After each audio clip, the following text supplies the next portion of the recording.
কালচিনি ব্লকের Kalchini union academy high স্কুলে আয়োজিত হলো জয়পুর ফুড ক্যাম্প। আলিপুরদুয়ার জেলা প্রশাসনের ব্যবস্থাপনায় কালচিনি ব্লক প্রশাসন ও মহাবীর বিকলাঙ্গ সহায় সমিতির সহযোগিতায় কালচিনি ইউনিয়ন একাডেমি হাই স্কুলে আয়োজিত হয় জয়পুর ফুড ক্যাম্প।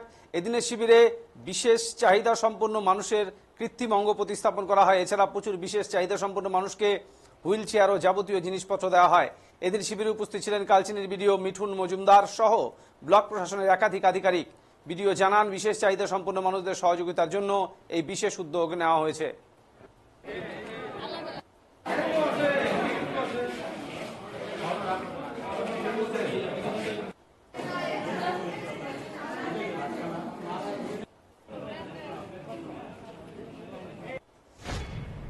বিষয়টা হচ্ছে আমাদের এটা দুদিনব্যাপী ক্যাম্প হচ্ছে কালচিনি ব্লকের কালচিনি ইউনিয়ন একাডেমি হাই স্কুলের মাঠে।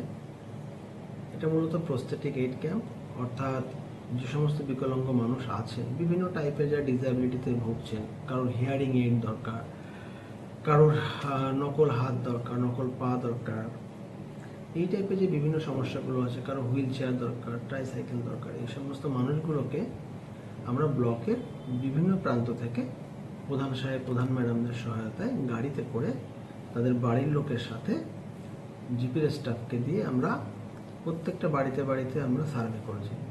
সার্ভে করার পরে যে সংখ্যাটা উঠে এসেছে বিকলাঙ্গ মানুষের সংখ্যা, সেই সংখ্যাটা আমরা শেয়ার করেছি।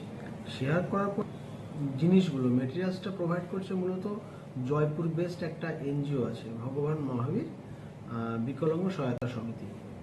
সেই এনজিওই মূলত আমাদের এই প্রস্থেটিক এইডসগুলো প্রোভাইড করছে, আর লজিস্টিক সাপোর্ট বা মানুষগুলোকে আনা, তাদের এখানে খাবার দাবার ব্যবস্থা করা এবং দিনের শেষে মেটেরিয়ালসগুলো দিয়ে তাদেরকে বাড়িতে পাঠানো। এই পুরো প্রোগ্রামটাই আলিপুরদুয়ার জেলা প্রশাসনের সহায়তায় আর কালচিনি ব্লক প্রশাসন এবং যে কালচিনি পঞ্চায়েত সমিতি মিলে আমরা এই পুরো কাজটা আমরা করছি।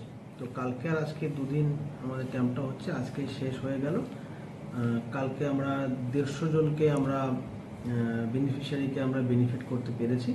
আজকেও মোটামুটি আমাদের 150 প্লাস মতো হবে বলে আশা আছে। স্যার, এই চা বাগান আর বনবস্তি অধ্যুষিত ব্লক রয়েছে কালচিনি, এখানকার বাসিন্দাদের কতটা উপকৃত হলো এই ক্যাম্পের মাধ্যমে? এটা ভীষণই উপকৃত হলো। এটা তো আর ভাষায় বলা যায় না। একটা মানুষ বহু বছর ধরে একটা সমস্যায় ভুগছে, অনেক গরিব মানুষ আছে যারা একটা হুইল চেয়ার কিনতে পারে না, ট্রাইসাইকেল কিনতে পারে না। তো সেই মানুষগুলোর মুখে আপনি যদি দেখেন, তাদের হাসি দেখলে বুঝতে পারবেন যেন তারা একটা দ্বিতীয় জীবন ফিরে পেয়েছে এবং তাহলে তাদের আর্থিক সামর্থ্যই নেই। তারা একটা সুস্থ সুন্দর কিছুটা লিভিং স্ট্যান্ডার্ড তাদের ডেভেলপ তো হবেই বলে আশা করছি।